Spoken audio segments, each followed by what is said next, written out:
বিশ্বনবী এক কালো মহিলাকে দেখে বললেন, কোন কালো নারী তো জান্নাতে যাবে না। মহিলা কান্না শুরু করে দিল, বলল, নবী এটা কোনো কথা হইল নাকি? জান্নাতে যাবো না কেন? কালা কি আমি হইছি নাকি? কালা আমারে বানাইছে কে? আবার ধলা আমনেরে বানাইছে কে? তিনি বানিয়েছে, তো আমার দোষ কি? ওই মহিলা কান্না শুরু করে দিয়েছে, নবী আপনি বলেছেন 4টা কাজ করলে জান্নাতের 8টা দরজা খোলা সব নারীদের জন্য। এক হলো যে নারীরা নামাজ পড়বে, 2 হলো রোজা রাখবে, 3 হলো স্বামীর কথা শুনবে, 4 হলো পরকিয়া না করে সতীত্বের হেফাজত করবে। 4টা কাজ করলে জান্নাতের 8টা দরজা খুলে দিবে কে? ও নবী আমি তো 4টাই করি, কেন জান্নাতে যাব না আপনি বলেন? বেজায় কান্না, কান্না করতে করতে মহিলা অস্থির। বিশ্ব নেই বললেন, থামো, আরে এত কেঁদো না, কেঁদো না, আমি তো মজা করছি। কি করছি? আমি জাস্ট কিডিং ইউ, আমি মজা করেছি, আমি ফান করেছি, আমি তো রসিকতা করে বলেছি তুমি যখন জান্নাতে যাবা তখন এরকম কুচকুচে কালো থাকবা না, তোমাকে পূর্ণিমার চাঁদের মতো সুন্দরী বানায় দিবে কে?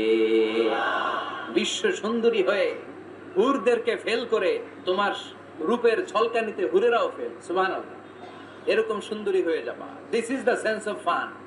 বিষ্ণুবী কিন্তু মাঝে মাঝে এরকম ফান করতেন। সুবহানাল্লাহ পড়া।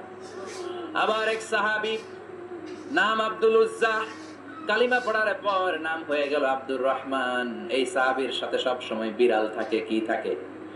জাহেলি যুগে নাম ছিল আব্দুল উজ্জা। উজ্জা একটা মূর্তির নাম, এই মূর্তির গোলাম। ইসলাম ধর্ম গ্রহণের পরে নাম রাখলো আব্দুর রহমান। কার গোলাম? জোরে বলেন। আব্দুর রহমান হওয়ার পরে এই সাহাবা সব সময় বিড়াল নিয়ে ঘুরে। মসজিদে আসলেও কাঁধে বিড়াল, মাঝে মাঝে জামার আস্তিনের ভিতরে বিড়াল, মাঝে মাঝে পকেটে বিড়াল লইয়া নামাজ পড়ে। সুবহানাল্লাহ। বিশ্বনবী একদিন মজা করে আব্দুর রহমান নামক ওই সাহাবীটারে ডাক দিয়ে বললেন, ও বিড়ালের বাবা, ইয়া আবা হুরাইরা, হে বিড়ালের বাবা। সুবহানাল্লাহ পড়ে। আবু হুরায়রা কয়, বিশ্বনবী বলছে বিড়ালের বাবা। আমার নবী যদিও মজা করে ভালোবাসা থেকে আমার নাম দিয়েছে বিড়ালের বাপ, আজকে থেকে কেউ আমার আব্দুর রহমান ডাকবি না, মরার আগের দিন পর্যন্ত আমি থাকবো বিড়ালের বাপ। বিড়ালের বাপ আমি। কিসের বাপ?